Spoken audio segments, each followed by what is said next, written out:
નમો નમઃ. પવિત્ર અધિક પુરુષોત્તમ માસ, જેમાં પુરુષોત્તમ નારાયણ પરમાત્મા એમનું પૂજનનું વિશેષ, સ્મરણનું, જપનું, તપનું, યજ્ઞનું વિશેષ મહત્વ છે. જેમાં આવતીકાલનો પરમ પવિત્ર દિવસ એટલે કે વ્યતિપાત યોગ, જેમાં એકાદશીનો પરમ પવિત્ર દિવસ છે.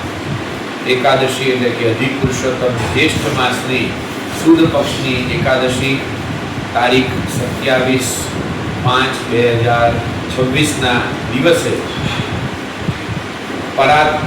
પરમાત્મા પૂર્ણ પુરુષોત્તમ ભગવાન શ્રી હરિજી એમનો વિશેષ રાજીપો મેળવવાનો દિવસ.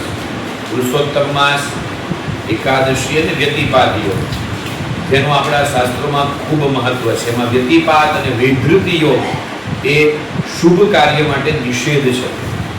શાસ્ત્રમાં લખ્યું છે, વૈધૃતિ વ્યતિપાતો મહાદોષ કરો સ્મૃતો દાન જપ તપો હોમેહિ શુભદો પરિકીર્તિતો. નમો નમઃ. પવિત્ર અધિક પુરુષોત્તમ માસ.